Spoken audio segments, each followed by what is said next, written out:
and welcome to this week's edition of the O'Hara News and Editorial. It is February 10th, 2015. We are doing something new tonight. We're actually doing this on Google Hangout, so there are a couple bugs we got to figure out. There's not any intro music as of yet, and callers, we won't be able to have callers in. Sorry about that, but we do have a great show for you tonight. We have Robert Franklin with us. Incredibly interesting guest. He's going to be joining us about 30 minutes from now, and we have several good news stories. Again, we're still kind of ironing things out here at AVFM Radio with switching over to Google Hangouts. So we didn't have a show last week for a couple reasons, but we have one this week, so we're here now. And James, how are you doing tonight? I'm doing great, man. How are you? Doing pretty good. Do you want to start with your stories or mine? I'll go ahead and start off here. I've got a fairly interesting piece coming out of Vice. And we all know what kind of publication Vice is. Uber PC, unless it suits them, of course. The article is called, "Why Do Female Prison Guards Keep Having Sex with Inmates?" Now, I want you to listen to the words very carefully.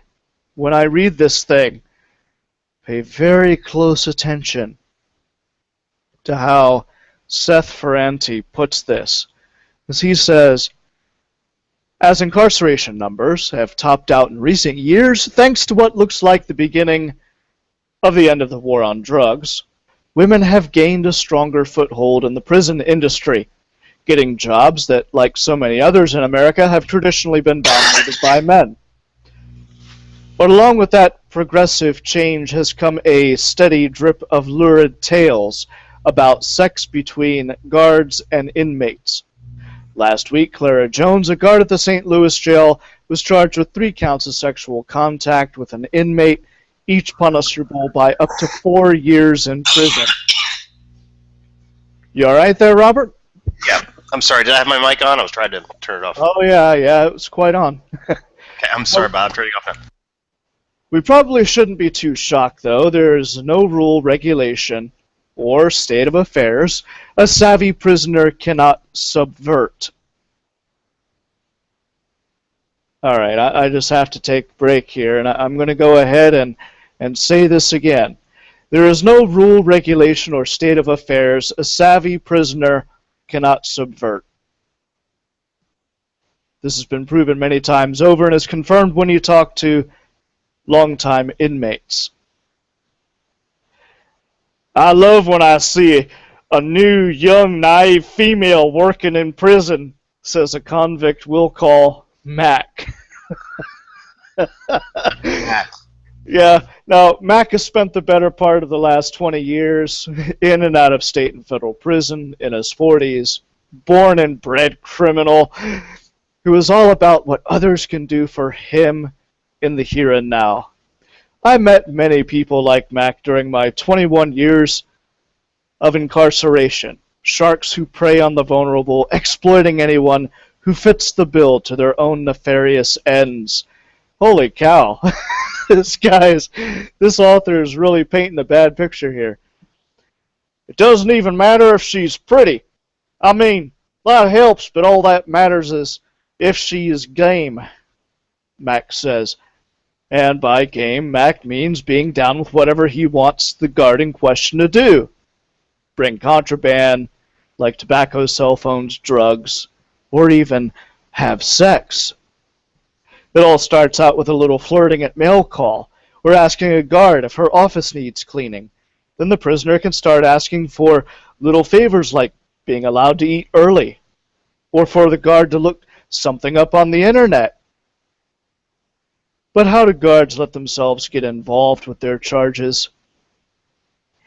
I believe that a lot of times the females that engage in this type of ethical suicide have major issues going on with themselves before they are even hired.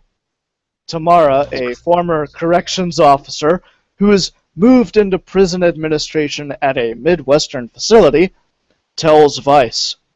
A lot of them are single mothers who are looking to fill a void in their lives, whether it be not having a spouse or a father figure on the outside.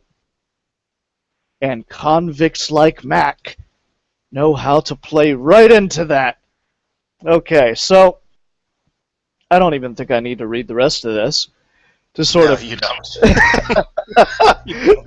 to get the idea out there of what it is that they're saying. They're saying that these female guards who have complete power control over these inmates, in fact, are basically the victims of circumstance, and they're helpless and they just can't help themselves. That's correct. They're single mothers and they're feeling pointless. They had And oh my God, these hardened criminals are so charming. I get, yeah. Well, I'm sorry. I got. This is a true story. I want to say.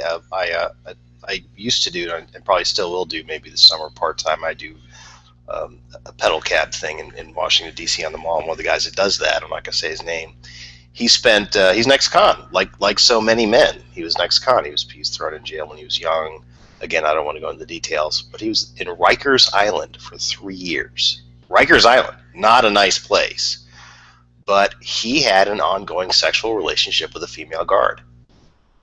And I told him, I said, you know that's like wrong, that she was doing something basically wrong, don't you? He said, yeah, but it was kind of nice. Obviously, the guy's in prison. Either he's going to have sex with of course it's going to be nice. Yeah, I mean, he's like a 20-year-old come on. guy. But the thing is that he told me that it was like she was the one who initiated the entire time, and there was no doubt who was in charge. There was no doubt. She was the one who initiated it. It was an exploitative relationship. Even though he was happy with it, it was a relationship in which he was the one who was not in control. At the end of the day, he was not. And it's wrong. It's incredible. I mean, it's abhorrent that we turn the other way when we just make light of the fact that female prison guards routinely, and he told me it was common for this to happen, not uncommon. Yeah, I mean, come on. I mean, We're and going to get a steady supply of dick. Yeah, right. I mean, he told me. He said that some women actually get into that because so they can fulfill their sexual fantasies, because they have these male inmates that are, of course, desperate for sex, and there's nothing. Yeah, and there's nothing they can do. They're completely under their thumb, and that's what happens. And it's wrong. Imagine if the sexes were reversed. The guy'd be thrown in jail the next day. Holy crap! Right. Yeah. Literally, seriously, that's the law. I mean, that's considered rape. That's not consensual sex. He'd have Max standing over him, going, "You got a pretty mouth there, boy." I like the male prison guards too. Yeah. Seriously, and this is exactly the type of shit that Vice is printing. Mm-hmm. The women are always the victims, even when they have the fucking gun and the badge. Never they are the fucking victims, even though they have godlike power over other, like children when they're teachers, or parents when they're parents, and they sexually abuse their children. And when it comes to reproduction too, women have godlike power over the reproduction, but no responsibility. We refuse to hold women responsible for their sexual behavior, no matter how abhorrent, no matter how exploitative it is. We simply refuse to do it. Unfucking believable. No. I need to interview that guy sometime. I do. I really do need to interview him. I kind of asked him once, but I said, "Yeah, I might want to do that. Can you like blot my face out? You know, he's a private guy, like a lot of ex-cons, just trying to get through life. He's a great guy. Yeah. But, I really do like the guy a lot. He's a really great guy, a real sweetheart. But he just has a lot of interesting things to say about prison. A lot of interesting things to say, as you can imagine, But anyway, Yep. What have you got for us? I have kind of an old story that came out in Yahoo Sports. It was actually a couple weeks ago, but I thought it was interesting, and I have some things I want to say about it. It's about Brian Banks.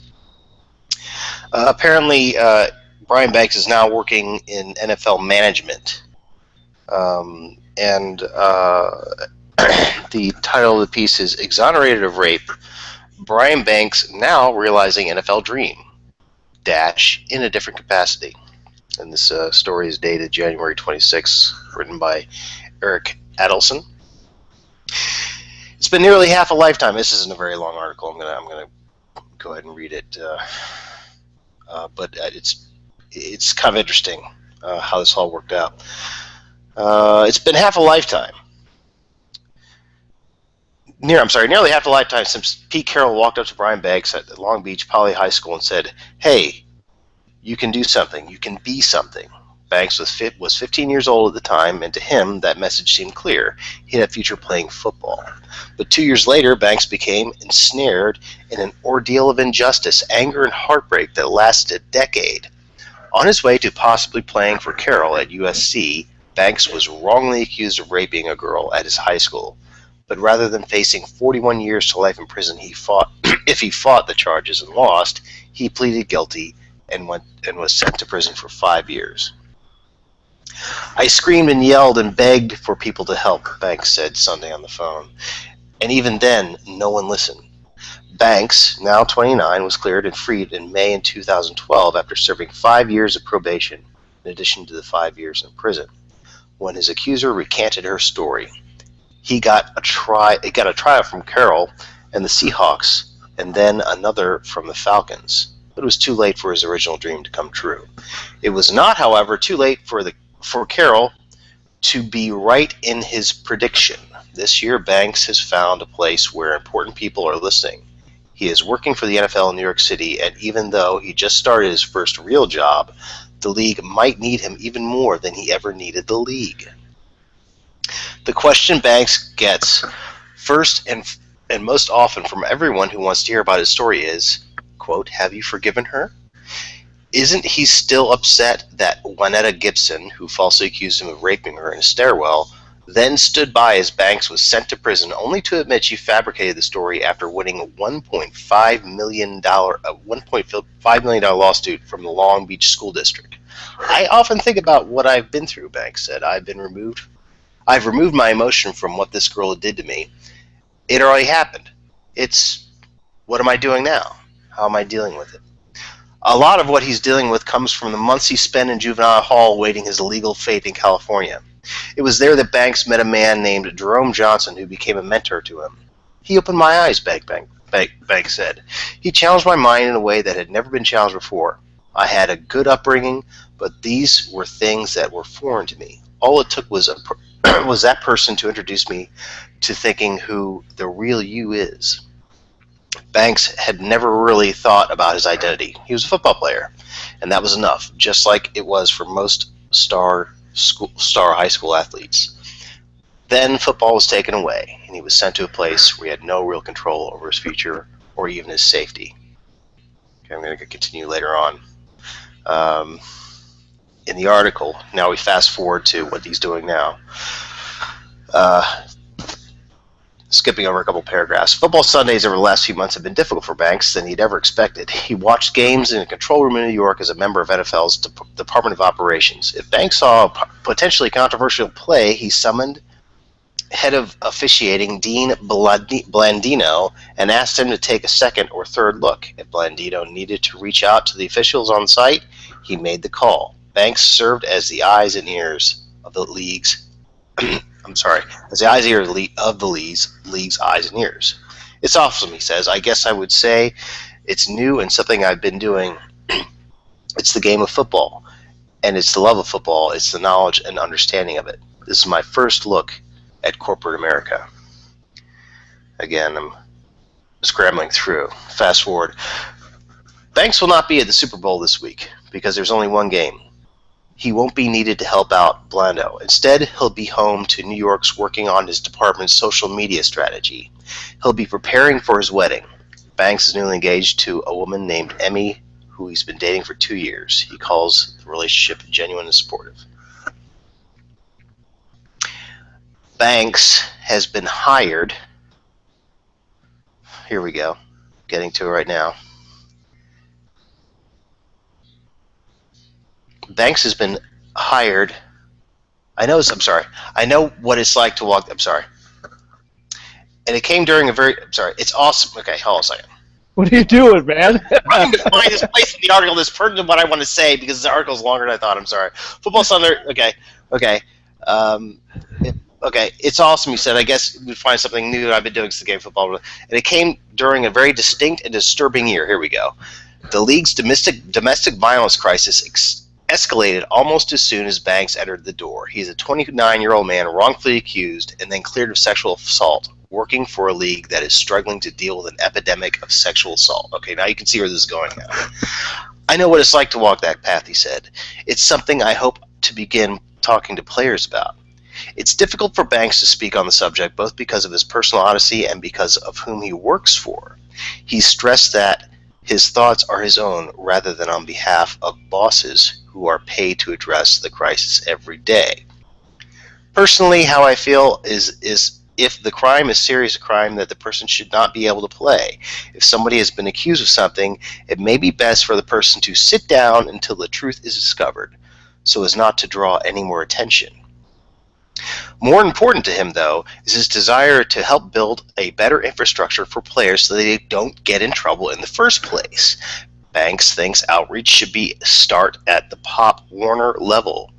Should start at the Pop Warner level, with kids getting the kind of mentorship at age 8 that he began to get in his late teens. Quote, if the NFL is going to be responsible for what someone is doing in their personal life, there may need to be preventative work early against the incidents that are happening, Banks said. Start from contact football. Part of these programs should be 1 day a week where a life coach will do group sessions. He can teach critical thinking to young kids about life. You're going to learn about fundamentals in school, but there is not a category in school called life preparation. How do we make sure the kids who don't have as good of a household can still receive that message? Let's make sure they receive it while playing football. This is part of Banks' mission now, to be a, quote, ambassador for the NFL because of his past. His words have weight for kids and adults. He truly understands what it is to be a victim and what it is to be accused.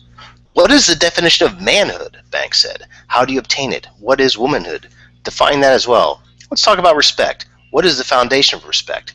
That opens the door to discussions about harassment and assault. Okay, here's where I'm getting to where I wanted to say. Brian Banks, in a very short period of time when he was exonerated, became a poster boy for the falsely accused. Okay, he became very, very popular, and a lot of people started talking about him, not just in men's rights circles, but all over in the sports world. I mean, a huge amount of people were thinking, wow, this guy was falsely accused and all this shit, and, you know. And so now what I think has happened, and we all saw what happened in the NFL this past year. Once Ray Rice, that whole debacle happened, the feminists descended on the National Football League. But they had a problem, and this problem was Brian Banks. He was the antithesis of Ray Rice, and they were trying to paint the entire NFL as this evil league of men that wanted to beat women up, and they had this huge problem with domestic violence. But there was this problem. Here was this guy who was falsely accused of sexual assault, and they didn't know what to do with him. So what I think has happened is I think that they're basically putting Brian Banks on the shelf by putting him in charge of the social media campaign to ask, quote, what does it mean to be a man? And, quote, how do we keep men from getting out of this position in the first place, And I think that's what's happening. They're taking this young guy who has no other prospects for a career, and they're basically, in a very roundabout way, telling him to basically shut up about his experience and to not express any anger about what happened to him, even though what happened to him was completely wrong. That's what I think is happening. And James, I want to get your thoughts on that. Do you see what I'm trying to point out here? Oh God, dude. I know it's kind of weird, but I saw this story. I'm sorry that I had to hop around it, but I think that's what's happening here. I don't know. Well, hey, you know, maybe part of those life lessons will include don't stick your dick in crazy. Well, no, he never sees. Here's the thing: he never touched that girl who accused him. I know. I'm just saying. I mean, we can only hope, right? Or maybe what I would like to say is, hey, listen, girls lie about this, always be recording all the time. That might be a really good life lesson to teach That would you. be an excellent life lesson. But I don't think that's what's going on here. I think what they're doing is they're saying, okay, let's just give this guy a wrapping job. him up, and they're gonna put him in a PC environment. Exactly, and He's not going to be able to talk about his own experiences. He's only going to be able to talk about all the PC crap that they hand them in a curriculum. Yep, what he says is going to be controlled, and how he's presented is going to be controlled, because that guy, in a very short amount of time, became literally a poster boy for the falsely accused. Give it about 5 to 10 years. He's probably going to look back and say, "I regret doing it." And if the money hasn't gotten to him, he's gonna regret what he's doing. You can understand why he's doing what he's doing. No, I get it. I mean, the guy's been through the ringer. There aren't very many people who have been through what he's been through who are going to be offered a job like this and a way to, quote, give back to the community, who aren't going to jump on the bandwagon. That's perfectly natural. I get it. Sure. But I think I see what's going. I think what's going on here is he's just being put on a shelf so he can't do any more damage to the narrative that the feminists are trying to wrap around the National Football League. Absolutely. So they can make more and more money. And seriously, feminists have made millions and millions off of this whole controversy off that the NFL, these people made payouts to the National Organization of Women to the tune of like $15 million, I think it was, so the National Organization of Women can, quote, raise awareness about domestic violence, which is really code for raising more money. They've just, and you saw all the commercials at the Super Bowl commercials. It was as if the feminists had taken over Super Bowl commercial time. Right. Did you watch the Super Bowl? Yes, I did. Oh God, it was awful. It was like, God, jeez.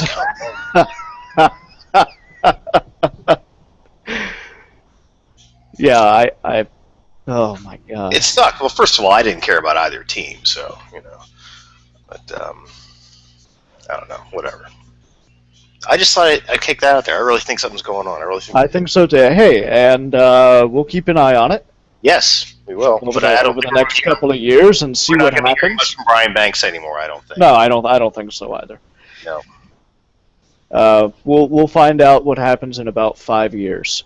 Yeah, we'll contact him and say, hey, you feel like you've been played like a fool? He might say, yeah. We'll see. We'll see. All right, this is coming out of the community of the wrongly accused. One of my favorite sites on the internet. To be honest, probably right up there with A Voice for Male Students and even AVFM in some respects. We really need to get Harlan on this show. I have been trying for a long time.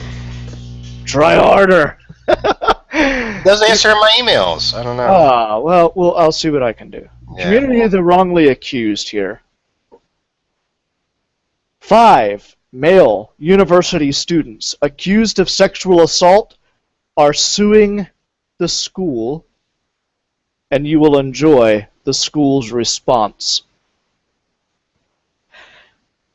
Last week, we reported that a grand jury declined to indict 5 male students of William Patterson University who were arrested and charged with sexually assaulting a woman in a residence hall in late November of last year.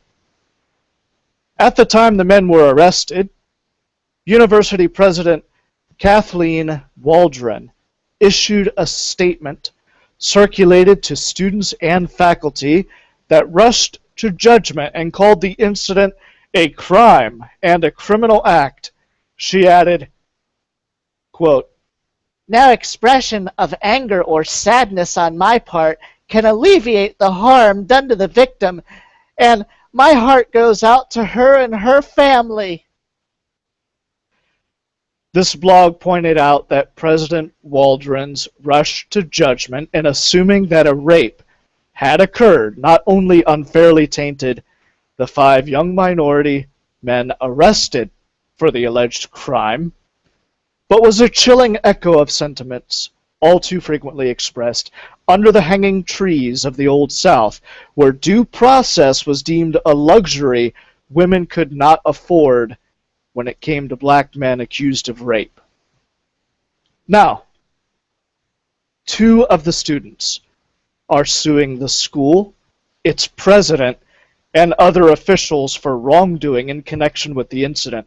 Among other things, the suit claims that university officials made public statements about the case, defaming the character and reputation of the two students. Quote, as a result of the defamatory statements, claimant has suffered and continues to suffer significant damage to his reputation, emotional injuries, economic losses, has had his constitutional and civil rights violated, and has sustained various other expenses and damages, the claim said. How is the school responding to this? A William Patterson spokeswoman said the school does not comment on legal issues. Read that again, because in the context of this case, the irony and hypocrisy of this response is breathtaking. The school does not comment on legal issues. Excuse me? But back in November, the school's president was more than happy to comment on legal issues. In fact, she gratuitously, very much so, injected herself into the matter and declared the incident a criminal act. What the university's spokeswoman obviously meant to say was that the school does not comment on legal issues when it is being accused of wrongdoing, but it has no such hesitation when 5 of its minority male students are accused of wrongdoing. Or the university could put it this way: it won't comment on legal issues caused by its own comment on legal issues.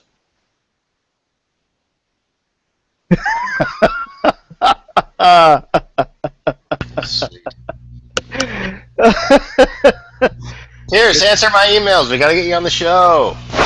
Gratuitously. That's the word. Gratuitous. How the heck did... Yeah, Gratuitous. I had it right the first time. Huh? That is just stellar right there. I hardly think we can provide much more commentary to the matter. But folks, this is just the depths to which these dumbasses will sink. Oh yeah. Oh yeah. What else have you got for us? Well, okay, we gotta get going because we're gonna get our caller here in a second. Here we have. This is from the Gazette in Colorado Springs.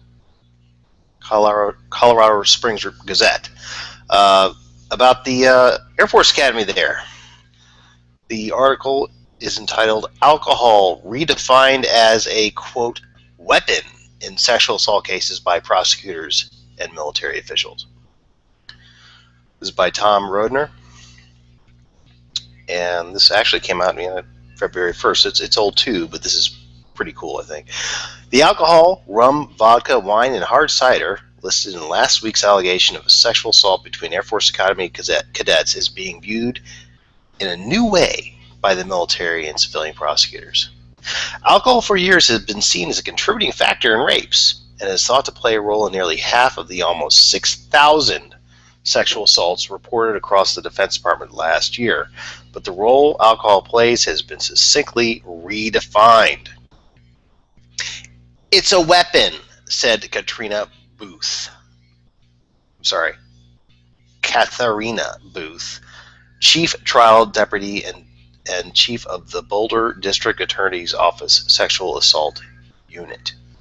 Booth said the charge comes from the realization that perpetrators are more likely to use alcohol to subdue their sexual assault victims than guns, threats, and fists. Alcohol's ties to sexual assault came into focus again in January with the arrest of Air Force Academy Junior Cadet Daniel Ryerson. He's charged in state court with sexually assaulting an inebriated female classmate after a night of party hopping in Boulder on November 1st. Ryerson, 21, who police say is linked to the case by DNA evidence, is due in court this month. In a December Pentagon report, the military calls alcohol a weapon in the latest sexual assault prevention guidance for commanders. Echoing a statement made by Defense Secretary Chuck Hagel in May, Hagel ordered a review of alcohol policies in a bid to quell sexual assaults. Hey, Robert. Yes. Hold on just a second. I just want to verify that we do indeed have our guest on the line. Okay, great. Hello, guest. Oh, wow. Can barely hear you. I can't hear him at all. Can't hear him at all? Nope. Oh, wow. Yeah, you might have to call back in. Can barely hear you on the line that you're using there. Okay. Sorry, folks. Sorry for the craziness there, but we are trying out a new system here. Okay. Still working on a few of the bugs. You said you couldn't hear him at all, Robert? Couldn't hear him one bit, no. Oh, wow. No, that's not good at all. I don't want to sit here trying to translate everything. Yeah. All right, do you want me to go ahead with my story? Hold on just one second. We'll see if we got him back. Can you hear him, Robert? Hello, can you hear me, Robert? Doesn't seem that he can hear you. Nope, I can't hear him, and he can't hear me. Okay. You're hearing me, but you're not hearing Robert O'Hara, are you? Oh, wow. Well, it looks like in order to do this, everybody has to call into that number. Robert? Oh, yes. Do you want me to call another number? Yes. Okay, I'll go ahead and do that. Give me 1 second. Okay. I'm going to go ahead and hang up now, Okay. and then I'll call into that number.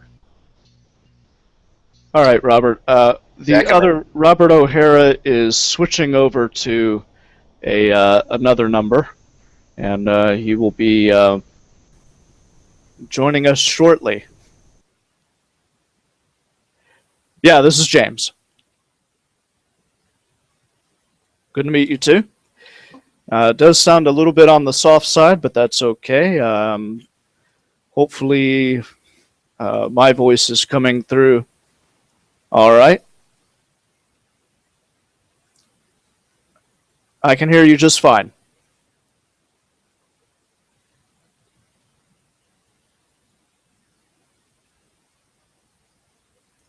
But it doesn't sound like it's coming through on the actual Google Hangout at all. So we might have some serious issues here. Sorry about this technical difficulty, folks.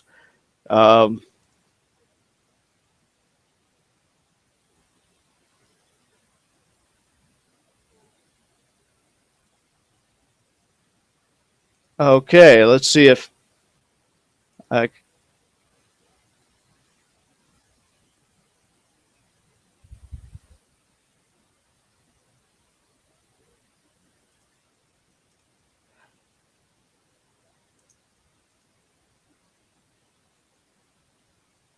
hold on just a second.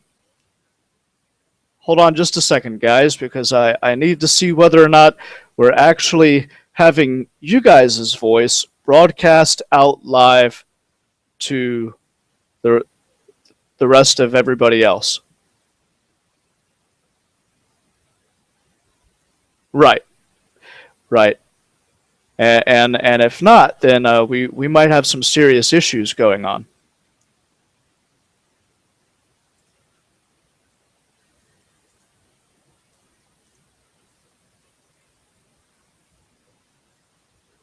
Hold on.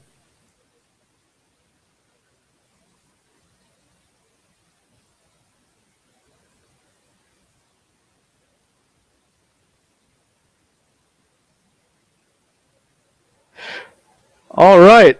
Well, we do have a serious issue here, folks. Looks like the software that we're using is not broadcasting. the two are two callers across like they should be broadcasting. That is unfortunate. So it looks like the only way that we're going to be able to do this is to do it through an actual Google Hangout setting until I can figure out exactly what's going on with this.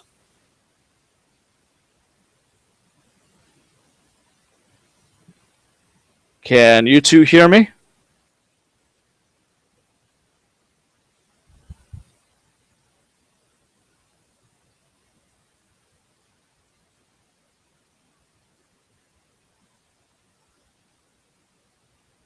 Yeah, we can do that. Robert and I can fill time just fine. Sorry, folks, I know you can't hear what everybody else is saying back here. Yeah,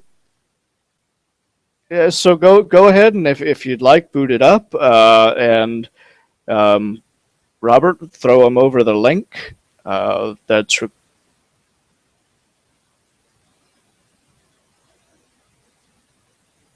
It doesn't matter. I don't think it matters.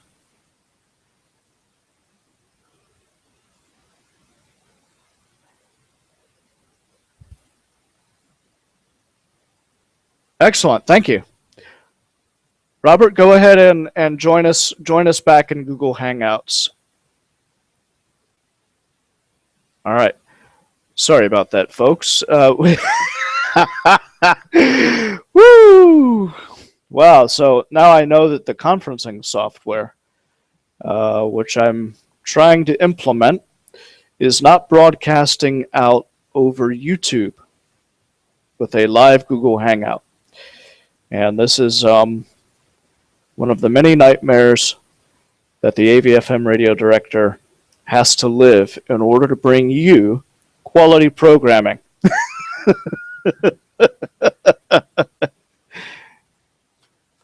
That's right. You guys can complain to Paul if you need to. So I thought that story was interesting. And I hope Robert will tell us more about how alcohol is being considered a weapon by the military. That is just hard to fathom.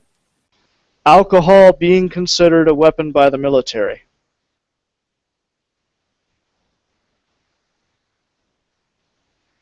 Nope, can't hear you, Robert. I can see you, but I can't hear you.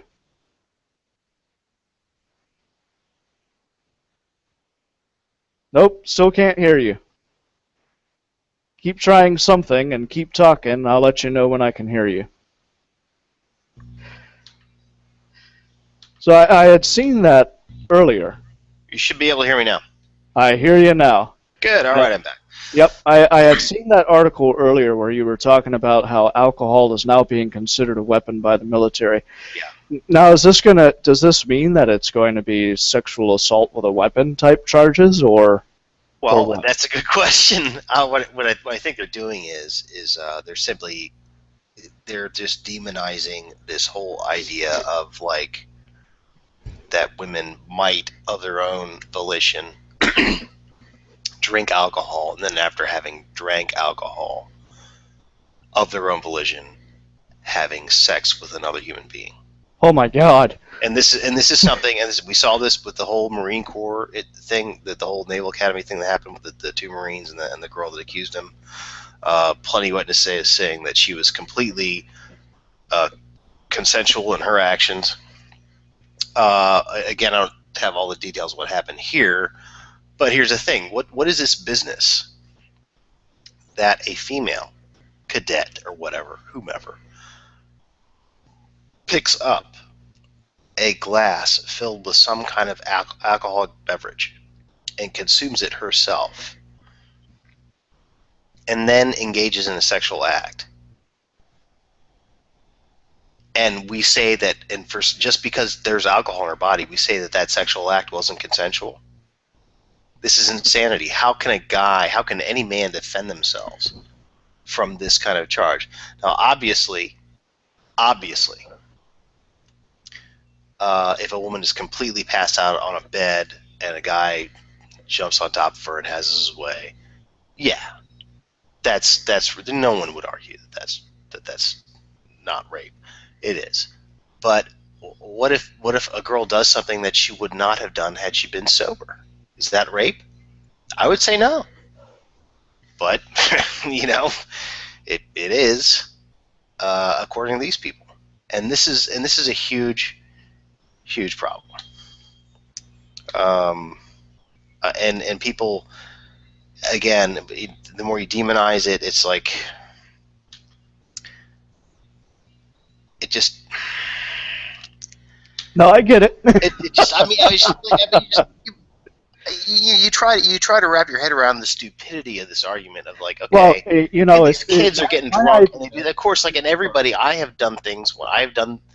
My idea of I've been ashamed of when I was drunk. I mean, there are many times when I've woken up in the morning in a strange bed next to a strange individual and said to myself, man, I really wish I had not taken those 2 shots of Jägermeister at the end of the night. I mean, there have been many a times when I've been that person. Did I feel I was raped? No.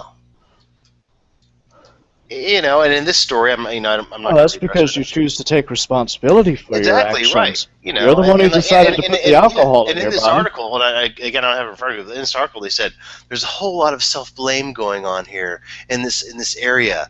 Well, hold on. If you got drunk and did something that you did something that you would not have done had you not been drunk, that you're ashamed of, what's wrong with being ashamed of it? This business. I mean, in the incident that they were talking about, apparently she was, quote, led to the bathroom where they stayed in there for 20 minutes, and then they came out, and there were no injuries or anything like that. People probably thought, okay, those 2 people are in the bathroom. They're minding their own business. Let's mind ours. And how many times have you been in a party where 2 drunk people didn't walk into a bathroom and had fun in there? I mean, come on. And that appears that would be at face value what I would say. But now we have this accusation that this guy cannot defend himself from. They don't know what her blood alcohol level was at that time. They don't know. All they know is that she was, of her own volition, drinking before they went into the bathroom, and whatever happened. How is this guy going to defend himself from this accusation? He can't, because now alcohol is a weapon. Now, every time a woman takes a drink of alcohol, she has been assaulted with a deadly weapon. It's crazy. It's absolute insanity. Unreal. My idea of using alcohol as a weapon involves holding somebody down and funneling that shit straight into their stomach. Yeah, until they die. I mean, is that is that what's happening to all these women? Oh my God, they're chaining them down. I mean, and every time a man buys a woman a drink at a bar, he's an assailant now. He is using a weapon against her. Holy crap. Absolute insanity. Well, they keep doing shit like this. We're just going to have to start stripping away all the privileges that they get as adults. But here's the thing. They won't do that because they want a differentiation between the 2. I'm just saying. They want they're treating women like children. Alcohol because, apparently, a woman will be able to get a drink whenever she wants. That's a sign of independence and strength. But at the same time, it's a weapon.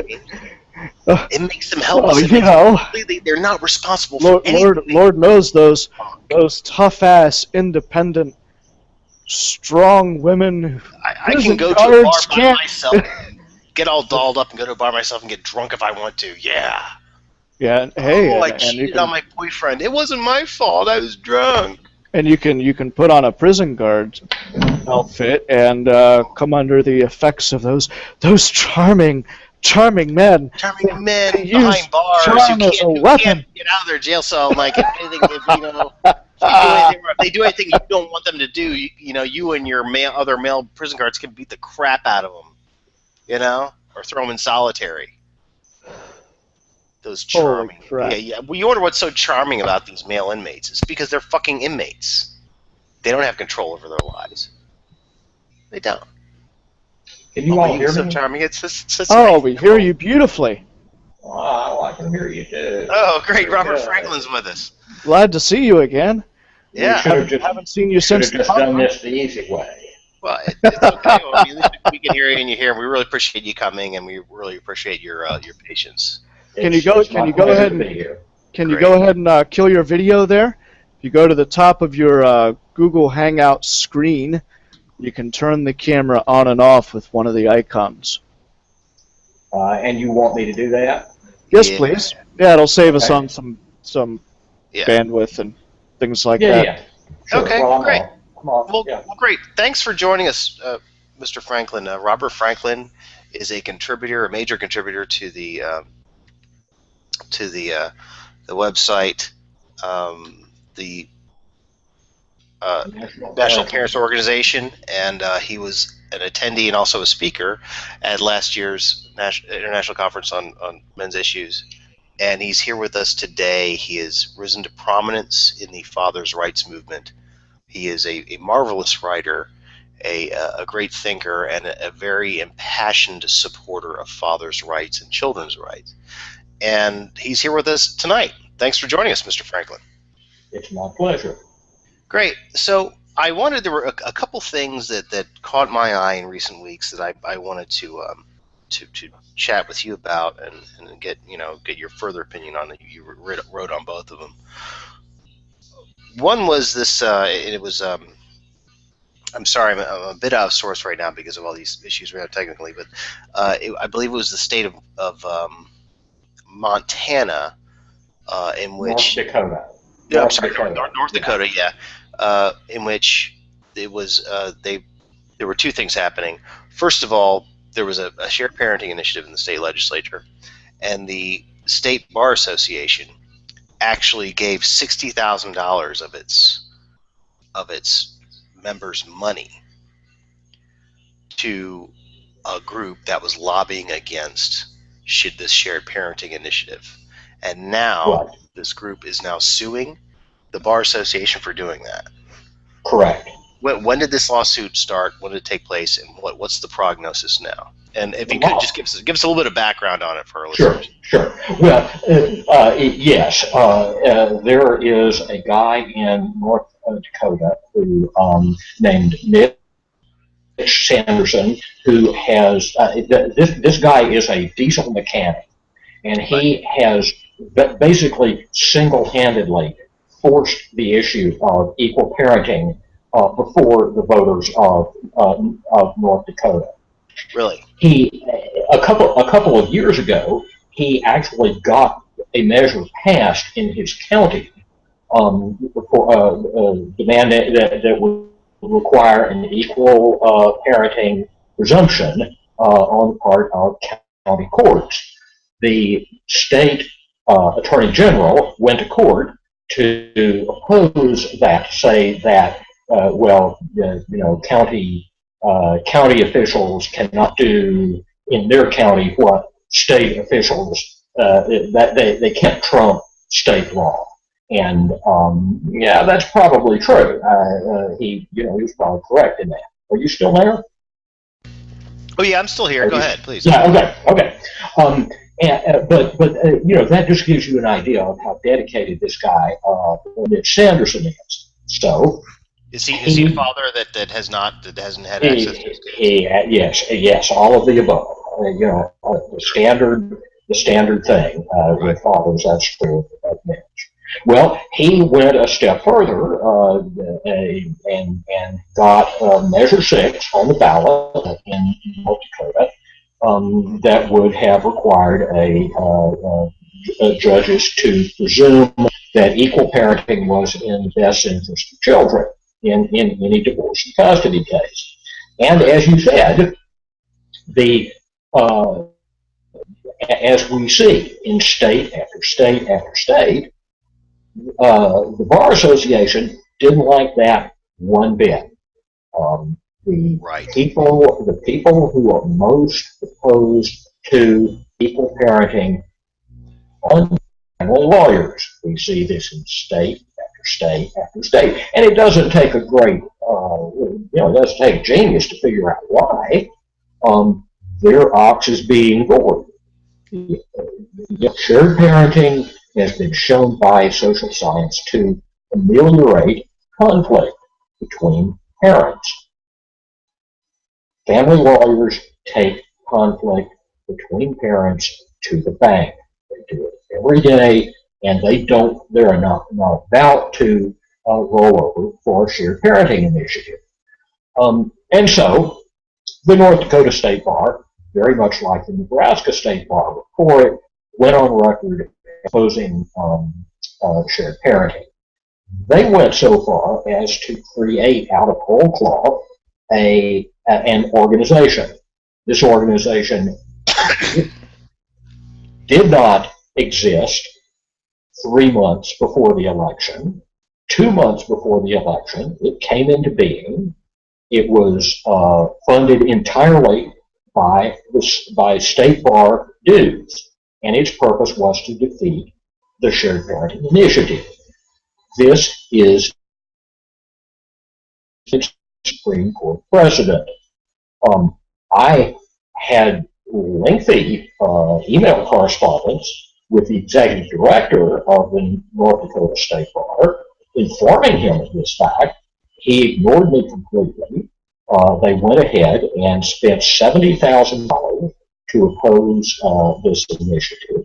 They won, and now they're getting sued. And within the last couple of weeks, an organization called the Goldwater Institute is representing an attorney in North Dakota, and they are suing the North Dakota State Bar Association, and they will win. This organization that was set up, it was an anti-child abuse organization, anti-domestic violence organization that was, as you said, completely funded by the North Dakota State Bar Association. No, it was neither of those things. It was a fiction. It was an excuse. It was a website. But it billed itself as a way to keep men from abusing women or children somehow, right? Was that like the argument that this fake setup was, right? But that was what they were. The arguments against shared parenting were in North Dakota very much what they usually are, which is, are things like it's a one-size-fits-all concept, and things like that, and of course it will subject women and children to violence and blah blah blah. Of course. None of that. It always starts with the one-size-fits-all argument, and then how long that is. Then when that fails, they go ahead and they drop the domestic violence bomb and the child abuse bomb. Sure. It's that the bullet points are there. They arise every time. They've been debunked countless times, and of course they were this time. But the difference is that the North Dakota State Bar went way beyond what is permitted by law, and actively lobbied against this initiative, and they can't do that. That is illegal under United States court precedent. The reason it's illegal, so that our listeners will understand. The North Dakota State Bar is what's called a mandatory state bar. That means that if you want to practice law in the state of North Dakota, you have to be a member of the bar, you have to pay dues, you have to conform to whatever requirements they have for lawyers, etc., etc. When there is a mandatory state bar, they are limited by United States Supreme Court precedent to regulating the practice of law in the state, which of course is a completely legitimate thing to do. But they cannot take positions on issues that do not impact that. And the reason is obvious, that many of their members may disagree with them. Right. And if they do, their dues are being used to basically trump the individuals, their First Amendment rights, and that is illegal under United States Supreme Court precedent. It is astonishing that an organization of lawyers didn't realize it. Doesn't know the law. Well, but of course, in this case, the law that regulates associations of lawyers. It's rather remarkable that they don't know that. But I told them in no uncertain terms, in numerous email correspondence that I had with the executive director. He ignored me completely, and he is now a defendant in this lawsuit. And I promise you, they will lose. And what that meant, the identical thing happened in the state of Nebraska last year, and it was no small matter. In the state of Nebraska, the Bar Association had its fee structure cut by 2/3, and it is basically being run by the Supreme Court of the state of Nebraska now, because they were so egregious about violating the law. Well, my prediction is that the same will happen in the state of North Dakota.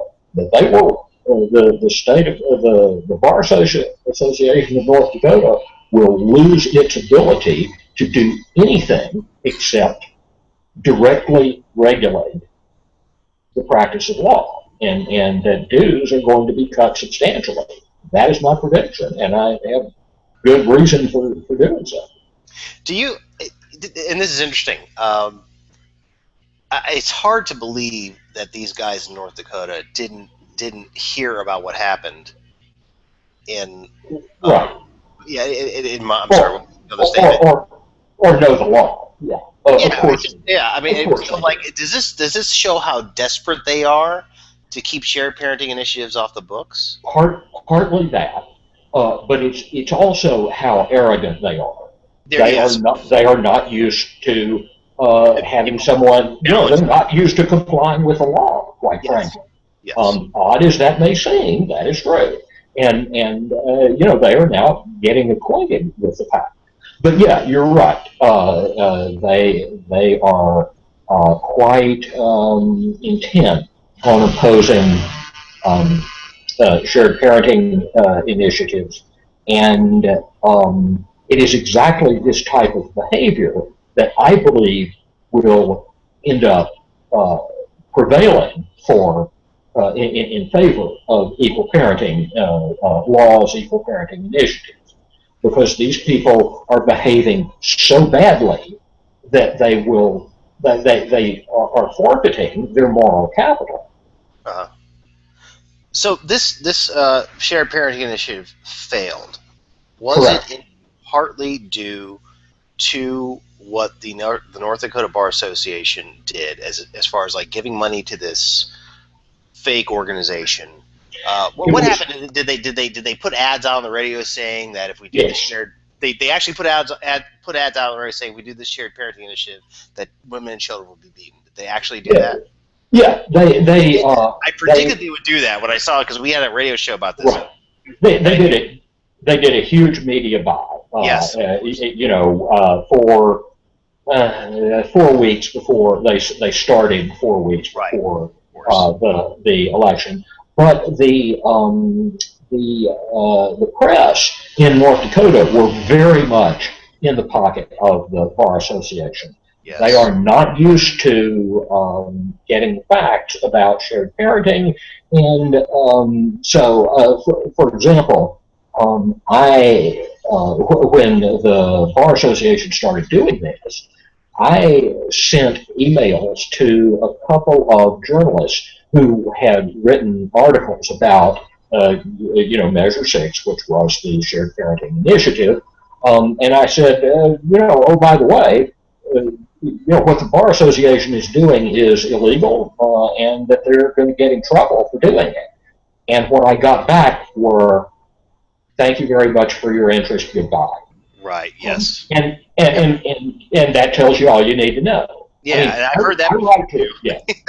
Yeah, no, I mean, I communicate with journalists all the time in an attempt to raise, awareness of, parenting issues and men's issues and so forth and so on. I do this all the time, Yep. So and do I. you know who you're dealing with by the response you get. Some of them are very open to the concept. These people were not. To put it mildly. They had no interest in what I had to say, even though what I had to say was highly newsworthy. The state bar is violating the law, in opposing this initiative. Some journalists would be interested in that. These were not.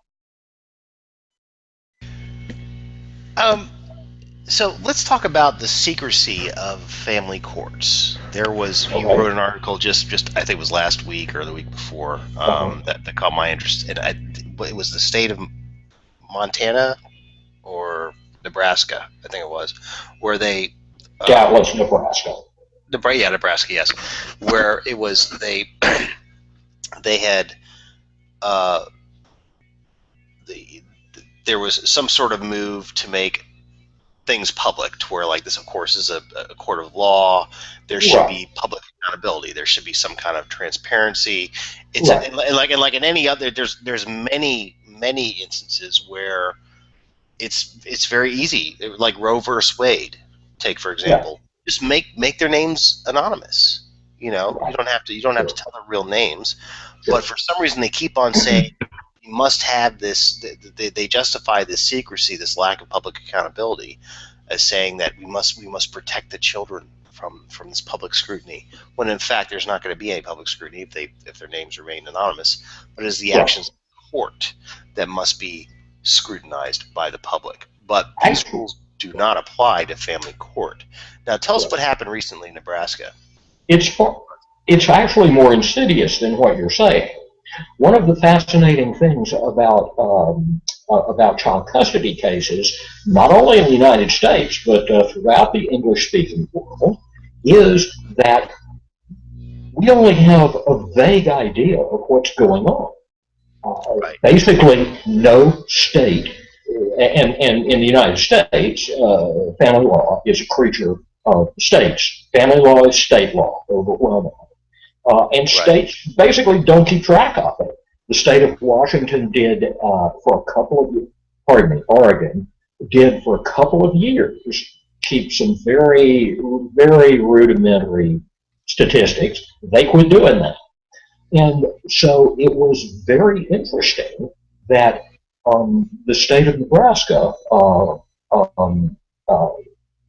up $150,000 to do a study of custody cases over the last 10 years, and they hired an expert to do it, and they and the anti-father forces in Nebraska were absolutely certain that the data that they would get out of this would make their point. That, of course, they always think that way. Right, and a funny thing happened on the way, and that is that the data did exactly the opposite. They did exactly the opposite.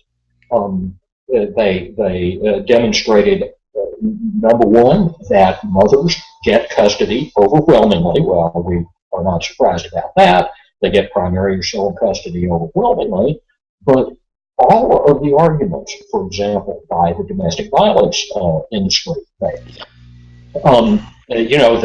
fathers can't get, we can't consider, shared parenting legislation because it'll mean fathers will assault mothers and children and blah blah blah.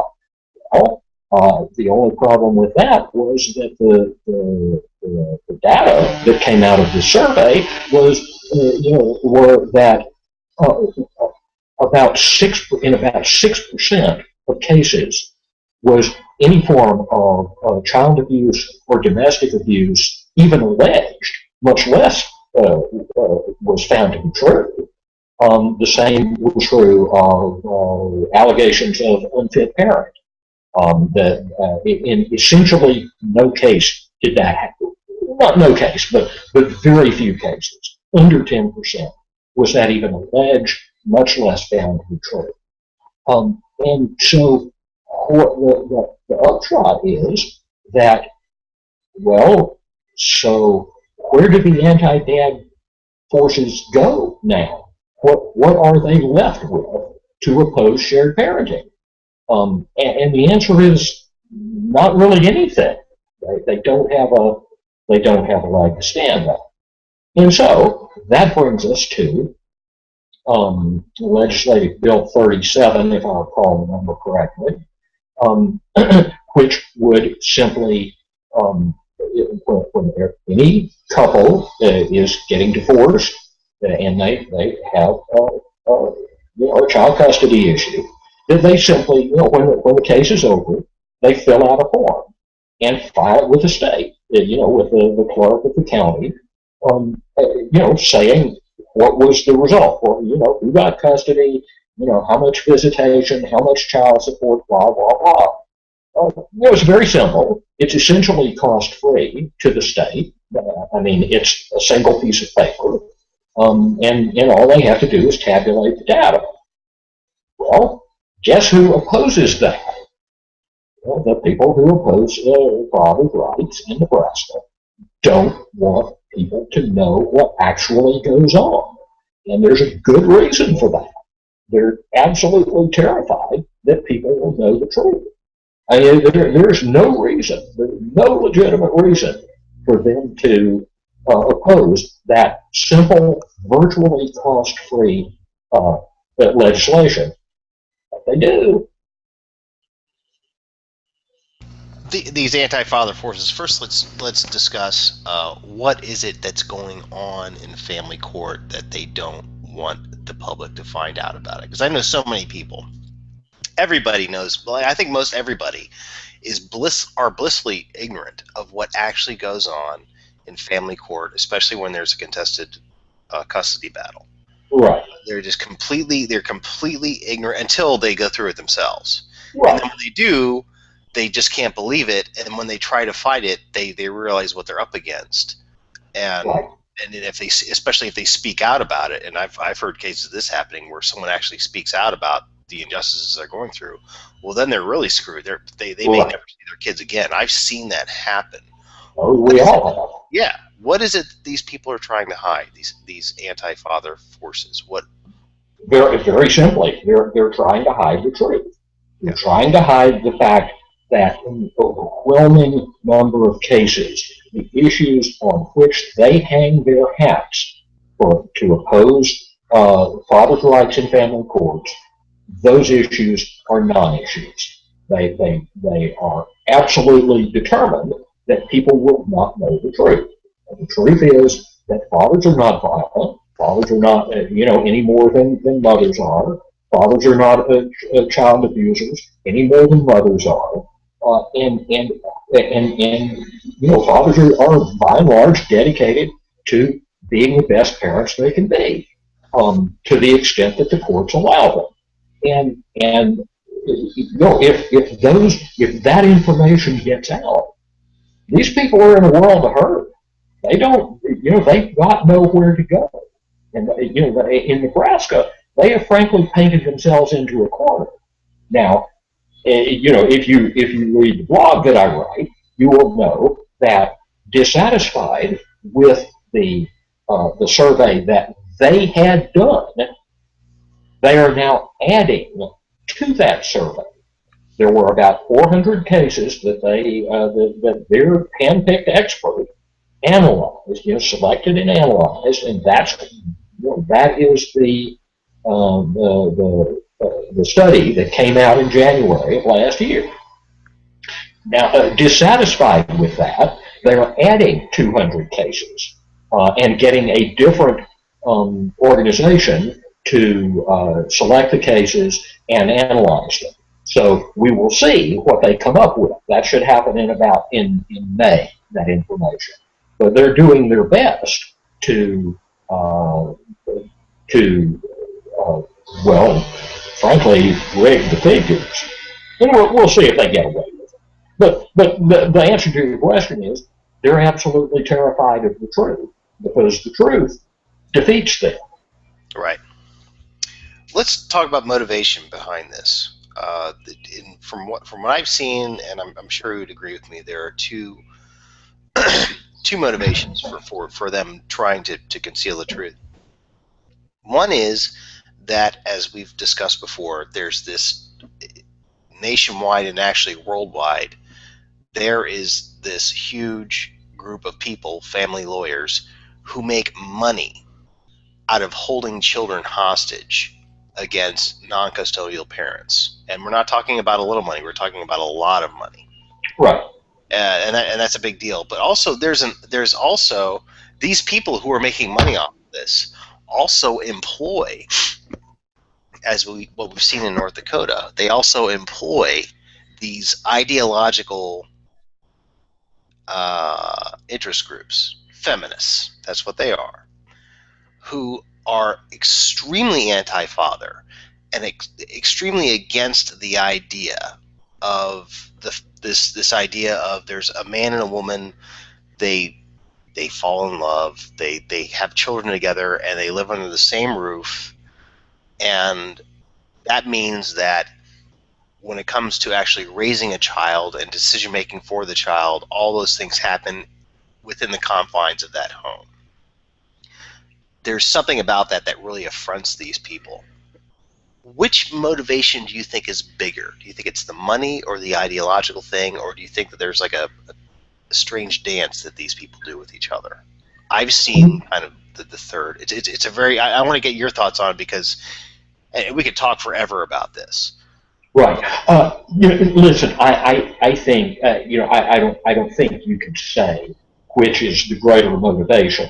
There are different there are different groups, and they make common cause with each other. Let's not forget when we're talking about family lawyers, let's not talk about all the hangers-on in family court cases, the guardians ad litem, the psychologists, the social workers. Yes, absolutely. That's all lumped in with the deal. None of them makes a dime without conflict. So they are highly interested in conflict. The other group, tends to be domestic violence organizations, which are basically feminist organizations. Once again, they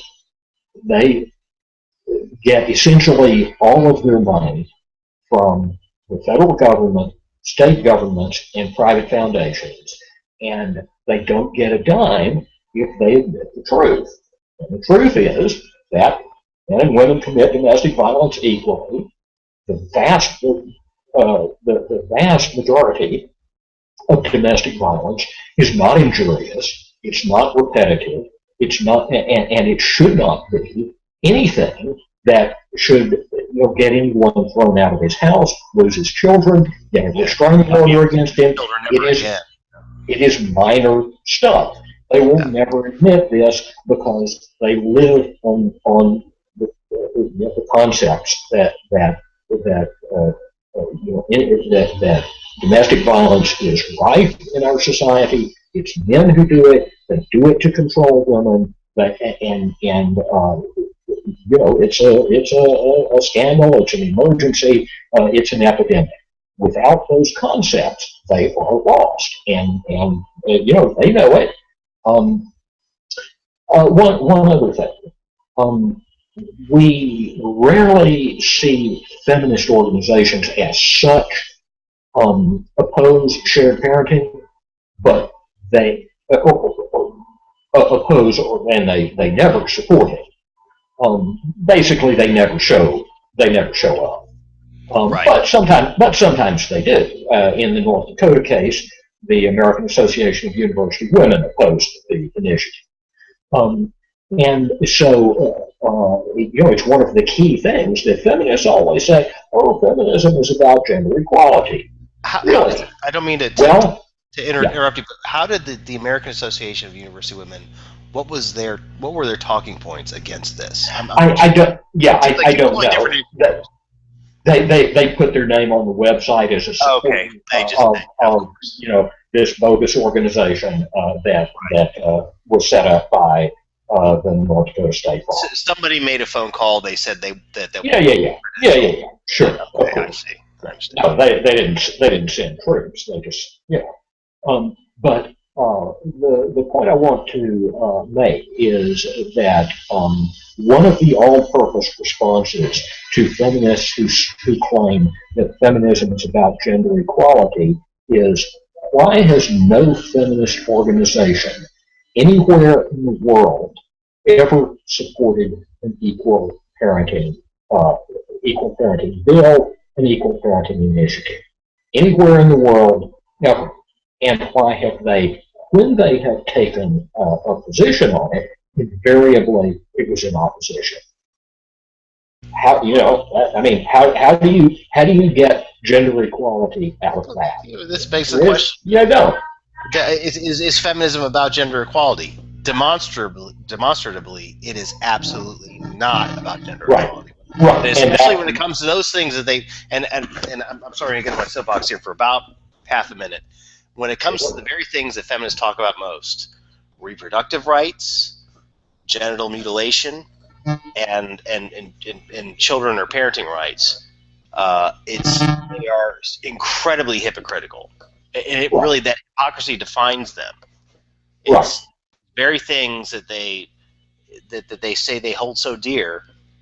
It only applies to them as to women as such, but never to men. And they say they're all about gender equality, and it's complete bullshit. It's just the whole thing. But Robert, it's even worse than that. I know it is. Because you look at equal parenting. It's one of the major things that major issues that feminists, ever since the feminist mystique was published, second wave feminism they've been on their soapbox about getting women into the workplace so that they can getting men to take more responsibility at home with the kids. Right, exactly. So that women can work more, earn more, advance more, get more promotions, save more for retirement, and blah blah blah. Okay, fine. So what promotes that? Well, men taking more care of the children promotes that.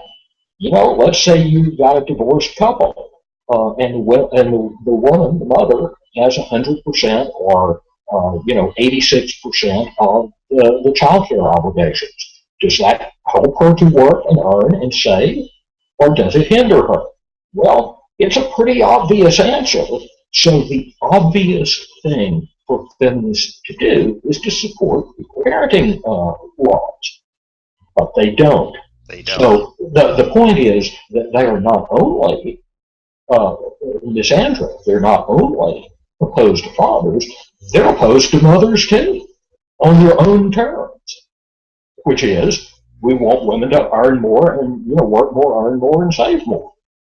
Well, So you explain it to me other than simple misandry, that for them misandry trumps even their support of women. I have an answer for you. I think now you're familiar with Dr. Stephen Baskin. Stephen Baskin. Right? He made a great point in his book, Taken into Custody. He said that it's about statism. It's about the state taking control of the family. And that's the only. Whenever you get the dad out of the house, and Aaron Pizzi said this too. Whenever you can get the dad out of the house, and it's just a mother and child, then you have a mother and child or mother and children as a brood or whatever. They're a dependent entity. When dad's taken out of the equation, then the state can come in. Exactly. And on the state, and it becomes state control. So it's about, when you talk about feminism, it's about statism. This is talked about a lot. I mean, there are lots of people like Bernard Chaseman talks about this, and I talk about it a lot too. Feminism is at its core, well, maybe not at its core. It's not just about misandry, as you say, but it's about statism. But they conceal it very, very carefully. Right, and I agree with that. That is basically, when you look at the facts of what feminist organizations do, there's really only one conclusion to draw, and that is, in this area of the family and children and parental rights, the only conclusion that you can draw is that they want the state to replace the father. And when you draw that conclusion, much makes sense. Yeah, well, it makes sense to me. Yeah. No, I mean it explains their behavior. Sure.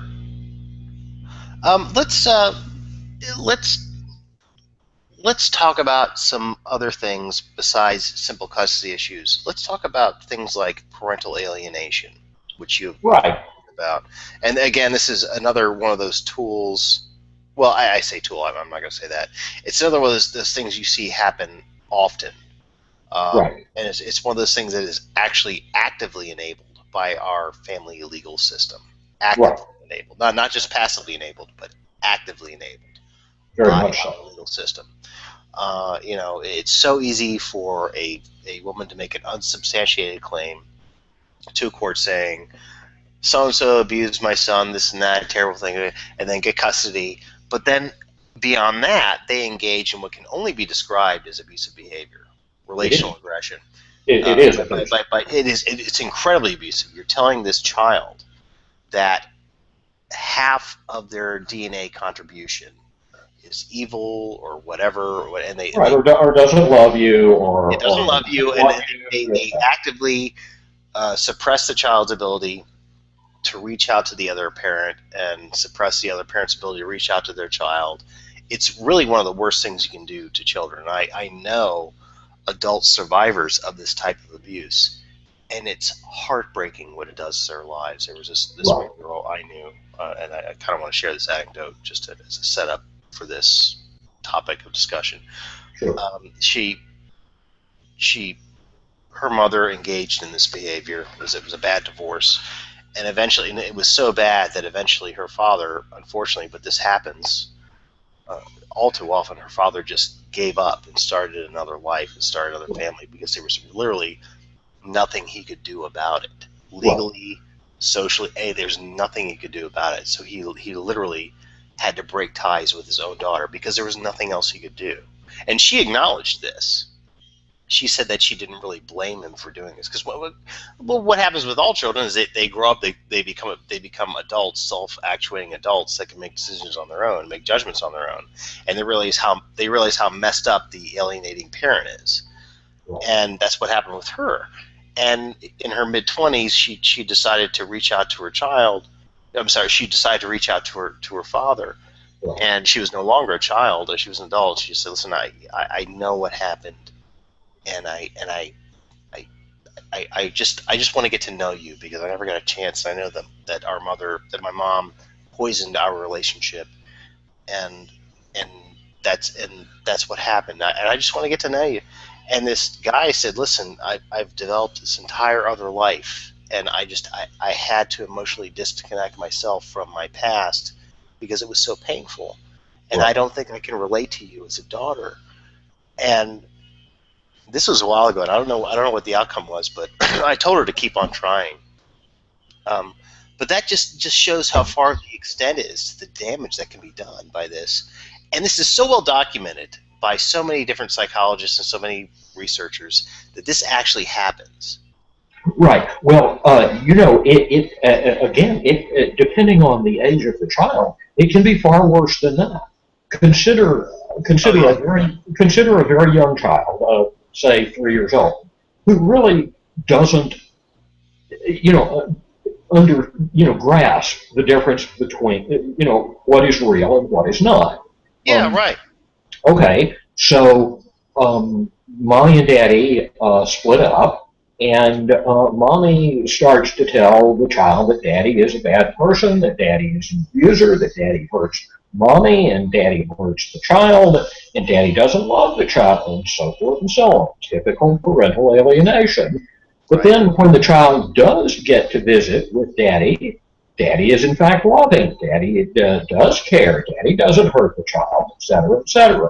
So the child is faced with two dueling narratives, and Yes. he or she is required to try to figure out, fiction from fact, and the type of emotional psychological damage that can be done. I mean, what we're talking about is schizophrenia. It is the inability, it's this Discern attempt. reality. It is the attempt by a child who is not capable of doing it to, force mommy's narrative into his or her reality, and it can't be done. And it, this is the type of thing that can have lifelong and very, very, very detrimental consequences to a child. I mean, severe mental health issues. Yeah, And that's that's how bad it can be. well, yes, you got this child that's dependent on their mother for everything, Mm-hmm. feeding, bathing, And including understanding the world. yes, I mean, brushing your teeth. I hate to sound crass, but wiping your ass, and they're telling you Sure. that your sure. dad is evil and whatnot, and don't talk to your dad, and this and that, and then like you said, inevitably they're going to be curious about their dad. Every human being wants to know where they came from. Right. Being has this basic need to know their genetic heritage. I think Sure. it's instinctual in a way. And then like when they've grown up with this, and again, I said I just gave you one example of a person that I know who's been through all that, but she came through mentally relatively. I don't want to say unscathed, of course not. Right. She didn't become schizophrenic. Right. She was damaged, but the biggest damage was that she couldn't have a relationship with her father the way she wanted to. Right. That was as is the last time I talked to her, which was several years ago, and I told her, "See, you've got to keep on trying to get in contact with your dad. Right. Right. Don't stop doing that because eventually they'll cave in." And I pray to God, I have confidence that she eventually did. I can't imagine that the guy didn't want to. But but again, we talk about the feminist take on parental alienation. As far as I know, it's still up on the National Organization for Women's website. Oh yeah, this screed about that it's a big about lie, parental alienation. another tool for fathers to abuse Yeah. children. Yeah. It's the standard stuff that is utterly untrue. It is, it is utterly untrue.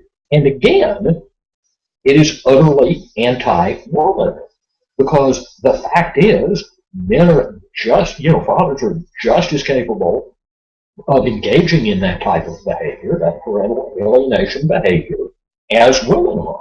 And so, what if you have a man with custody and he's alienating the child against the mother? How does that serve? How does it serve women? How does it serve that mother for now to be saying, "Oh, this can't happen. This is not happening. This is a figment of your imagination"? How does that help her? Well, the answer is it doesn't. It is anti-mother as well as anti-father. And yet they do it anyway. And of course it's anti-truth into the bargain. Let's talk about how this manifests itself into the legal system, where you're having a custody conflict, Right. and you have a woman who, in addition to telling lies to the child about the father, is telling lies about the father to the court. And there is no when it comes to family court, there's the whole idea of like evidence gathering and due process is completely out the window. Right. Just accusation of if the mother says, this person, my child went to stay with him for the weekend, and they didn't change the diaper right, which basically means that they didn't change the diaper the same way that they do. Right. And it starts with little things like that, Right. little things like this and that, and then based on these little inconsistencies between the way one parent cares for the child and the other parent cares for the child. You have the alienating parents that, and also I heard them, and again, that this is when the lies start. I heard that so and so came over and did drugs in front of my kid, or he was having sex with a prostitute in front of the kid, or there was he was beating up his girlfriend, or he was verbally abusing my child. And of course, this child is very small, and as you said, children are still learning about reality and stuff like that. They can't really speak for themselves, and you have the custodial parent who has primary custody saying all these things to the court. But there's no due process. There's no way that the person that's being alienated can defend themselves from this, because whenever you throw out this thing that the child is being threatened, then nothing else matters. Due process doesn't matter, even if, in fact, the alienating parent is inflicting incredible abuse upon this child. Right. Now, I cannot believe that judges don't see this and say, right. Wait a minute, there's something wrong with this woman's story. But because I get matching funds for every dollar of child support I get, I'm going to get more child support to this person because they're the custodial parent. I'm just going to use this story, this fabricated story that this alien parent is saying, so I can get more money for the court. There's financial incentives to take children away from to take more time away from non-custodial parents and give it to the custodial parent. Is that a correct? What happens in court, in family courts, it's a complicated thing. A lot of it has to do. When we look at child custody cases, what we're seeing is the tiniest tip of the iceberg. The overwhelming majority of parents, make an agreement about what they're going to do, and they go down the road. And they submit that agreement to the court, and they do that because they can't afford to do anything else. That's the thing. I want to talk about that later, but it plays directly into the parental alienation issue. That okay, so you're a non-custodial parent who is in this situation. How much money do you have? Because it's going to take a lot. And when I say a lot, I'm talking six figures easily. And the bottom line is 99% of parents don't have that to give. They don't have the money to fight. Because when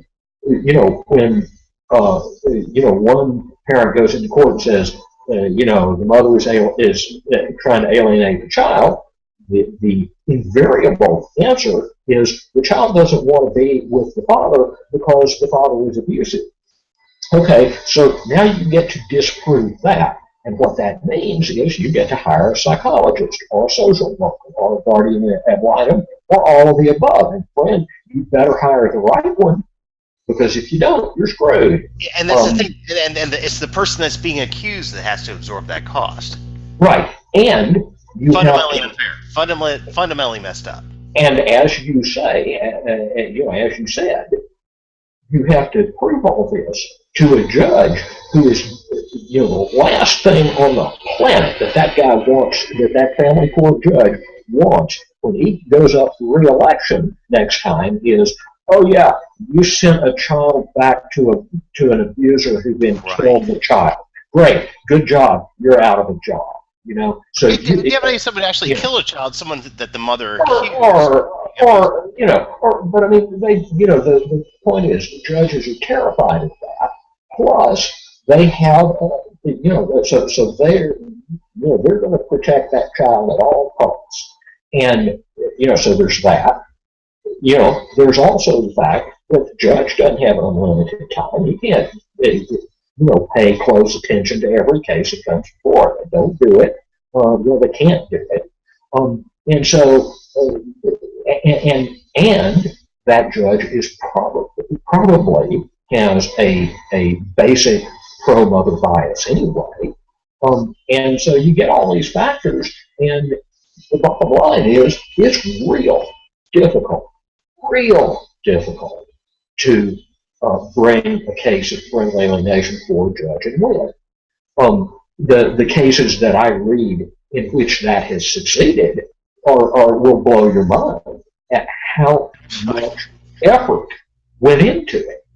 I mean, there was a case in Connecticut that I wrote about last year that you can't believe what this woman did, and this female judge wrote a small novel about it. I mean, this was like a 50,000 word opinion, and it was basically a litany of everything that this mother did that was so screwed up. And how do you combat that? Well, the answer is you don't, unless you've got lots of money to do it with and a damn good lawyer.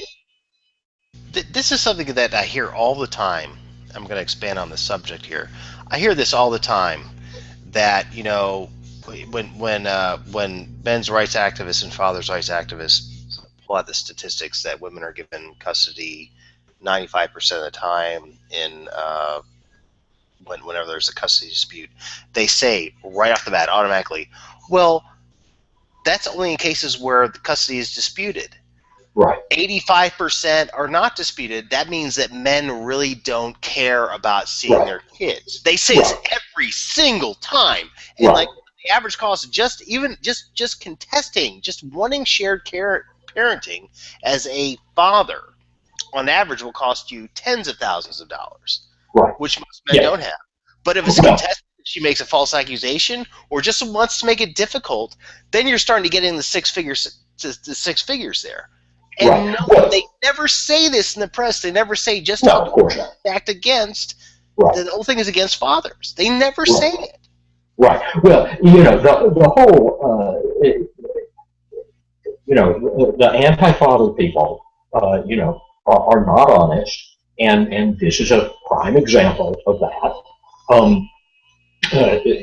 Look, the vast majority of cases are agreed on, and why is that? The parents don't have money to spend on fighting, and even if they did, dad goes to a lawyer and says, I want to fight for custody of my child. The lawyer says, fine, we can do that. I mean, if this is an honest, upfront family lawyer. He says, okay, fine, we can do that. You can pay me a lot of money and get your kid every other weekend, or you can pay me next to nothing and you'll get your kid every other weekend. You choose. And the answer, the conclusion, the decision isn't difficult. If the outcome is going to be the same, why spend the money? And an honest lawyer will say that. Right. And so, what that means is that yes, the cases that are disputed, the cases that dad says, no, I'm going for this, those cases, yes, they do tend to get custody more readily than they otherwise would. Why? Because there is something unique about those cases. The mother is uniquely bad in some way. Yes. There is something that the father says, by God, we can take this to court and win. And even at that, they don't win all that often. So, it's a bad, to say that, you're looking at a unique population. You're looking at fathers who had something to hang their hat on when they went to court. Well, I want to share an anecdote with our listeners and with you as well. I have a friend that went through a real bitter divorce and custody battle about 4 years ago, 5 years ago, and his ex-wife, whom I believe, and I'm not a psychologist, I believe that she had a pretty hardcore personality disorder. Uh-huh. She was convicted during their marriage. She was convicted twice, not once, but twice, of physical child abuse. Right. It's hard enough to get a woman convicted of child abuse once. she was convicted twice Right. during their marriage. Uh-huh. He filed divorce because he couldn't put up with her business anymore. This woman was really something else, I gotta tell you. Right. Filed for divorce. The court gave her custody of the child, even though Right. there was conviction, 2 convictions of child support. He Right. had to pay, so he got a lawyer. He said, I got to fight this. I can't let my son be with this woman. And that this kid, he's a great kid. I think that, I don't know, I think there was some Munchausen syndrome by proxy. Sure. Sent to like psychologists and all this other stuff, put him on all kinds of drugs and stuff like that. It was terrible what she did to this kid. Awful. Just like incredibly unfit parent. It still cost him almost $100,000 just to get custody of his kid, even though his ex-wife was convicted twice of physical child abuse, and that's not to count the mental child abuse, which is hard to document. And it just shows the whole thing, how messed up it is.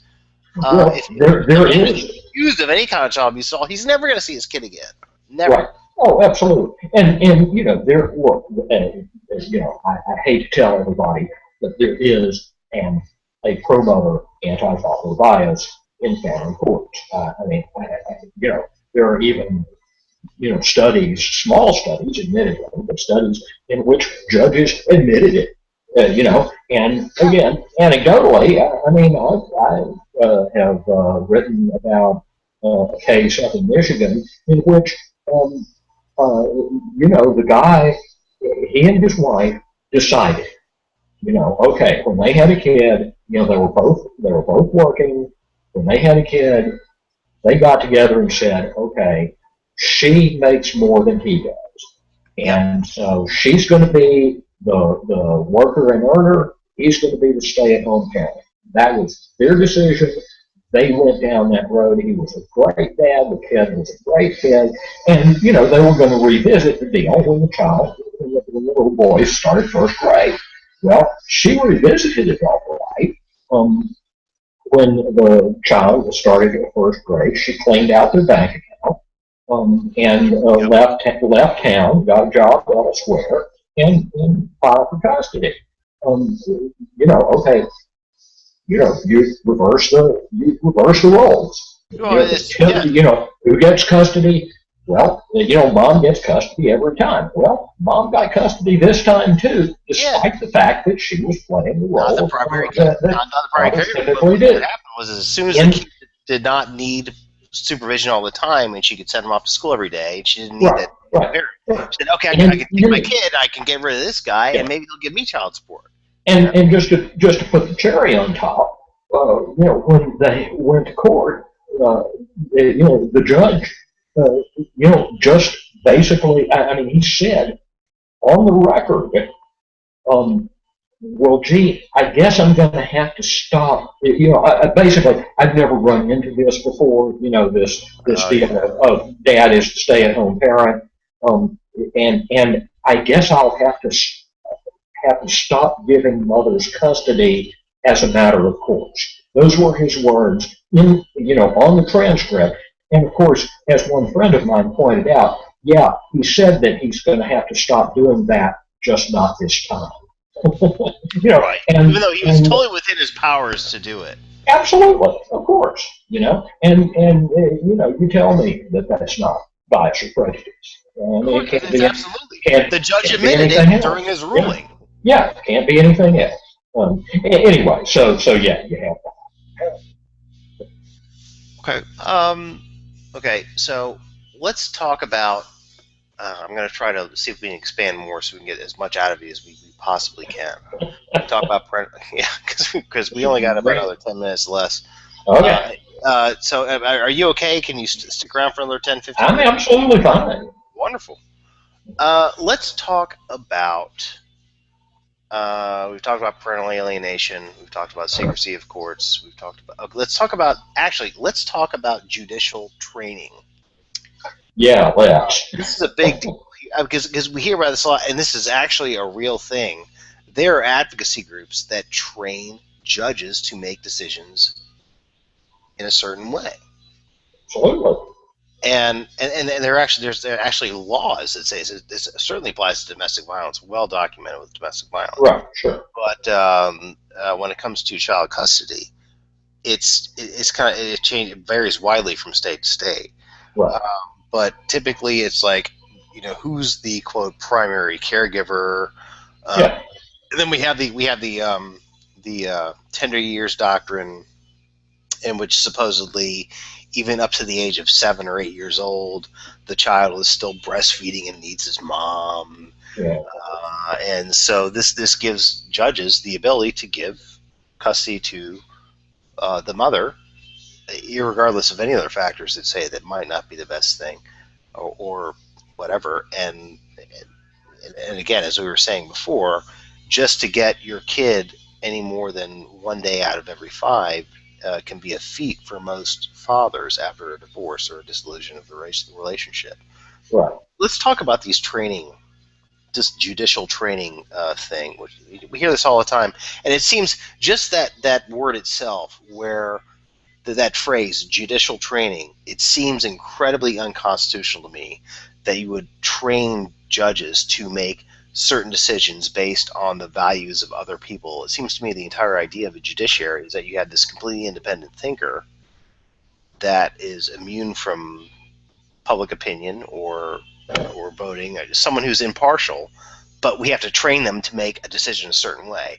And nowhere is this more, do we see this more happen more often than in domestic violence cases and especially family court.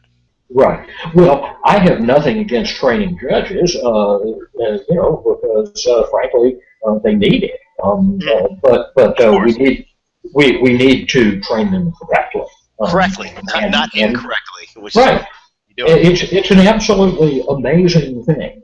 Every single child custody case throughout the English-speaking world and elsewhere is decided supposedly on what? Right. The best interest of the child. Every single one. So it's highly ironic that judges don't know what that is. They do not know. They are not trained in the social science about what promotes children's welfare.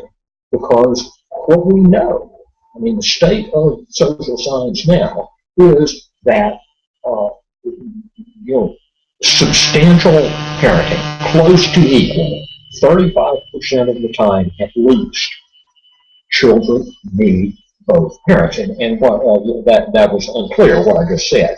That post-divorce, a child needs to see the mother and the father, either one of them, at least 35% of the time. Parenting time should not drop below 35%. That is what social science shows in terms of child well-being. Now, we don't do that in the overwhelming majority of cases, and judges do not order that. And one reason they do not order that is that they are not trained in the social science. In England, for example, one father's rights organization submitted a Freedom of Information Act request. I'm not sure that's the name in the UK, but it's a similar thing, to what's called the Judicial College. The Judicial College in England is the state, the governmental organization that trains judges how to be judges.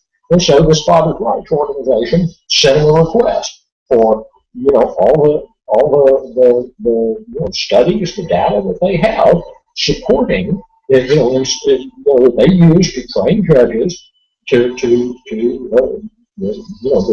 social science that they use to train judges about parenting time, et cetera. The Judicial College responded saying that they have no such social science and would not use it to train judges if they did. By contrast, the state of Arizona has utilized Dr. William Fabricius, who is a staunch advocate of shared parenting and an excellent researcher at Arizona State University. They hired him to train their judges, and they're getting far better results there than they are, as far as I know, anywhere else in the world. So the point is that the training of judges is extremely important, and it's one of the key things that we product rights supporters need to emphasize. That states need to train these people properly. What do you, and we're going to end with this, there's a lot of different theory crafting as to what the ultimate solution is to everything. Many people, as I would say, is the default judgment should be 50% shared parenting. Right. Where if there's any kind of dispute at all, if it goes to court, that the default judgment should be 50-50 custody. No money, Right. no child support money changes hands. 50-50 shared custody, unless one parent can prove the other parent is not fit to be a parent, Right. and that should be that standard should be just as stringent as a criminal standard of a predominance of evidence or overwhelming evidence. Predominance is incorrect. Overwhelming, clear and convincing evidence that this person is not fit to be a parent, so therefore the child should spend most of the time with this other parent. Yeah. And you just threw out the number recently, like where the basis for this number of 35% of the time should be spent at least with a non-custodial parent. That should be in the child's best interest. That at least that this is coming from the child's best interest side. That at least every child should be able to know the other parent. Right. That comes from the child's best interest side. What do you think the ultimate goal should be? Do you think there should be a federal? I dream of this sometimes, that there be a federal law that's enacted that says fathers should get 50-50 custody in all contested cases unless they are proven to be bad parents. Right. Do you think that's an answer, or do you think that just like people adopting this idea that a child has a right to know both parents and therefore they should have at least 35%? That the child should have at least the right to 35% access to the other parent when they're growing up. Which angle do you think should be a child's right angle, a parent's right angle, or what do you think the ultimate goal should be of this whole thing? Well, the ultimate goal needs to be that a child does not lose a parent when the parents lose each other. Right. Children, form powerful biological attachments to their parents. They begin doing that at 8 weeks of age.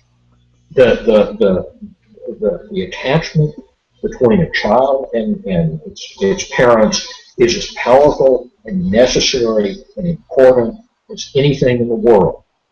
And what courts do is that they break that bond and they remove one parent from the child's life.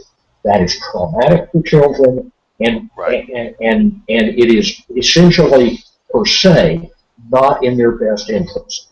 Not always, but most of the time, the vast majority of parents are good, loving parents. And even if they aren't, even if they are less than what we would like,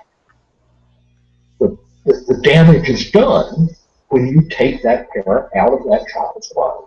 And so, now, as to a federal law, that's not going to happen because the federal government doesn't have any jurisdiction over, family law issues. They are creatures of state level, right? They are creatures of state law. Now, can they have an effect? You bet they can.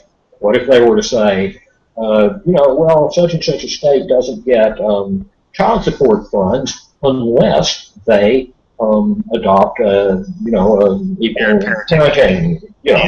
They can have an effect if they want to, but the bottom line is that is not going to happen.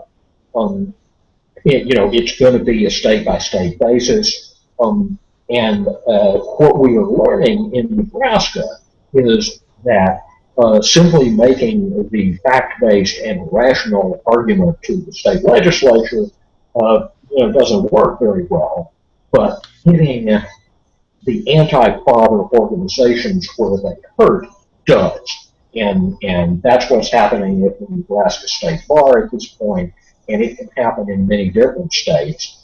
And without going into detail, because I'm sworn to confidentiality at this point, domestic violence organizations have their problems with their tax-free status. Let me just put it that way, and not go into it any further because, as I say, I'm sworn to confidentiality.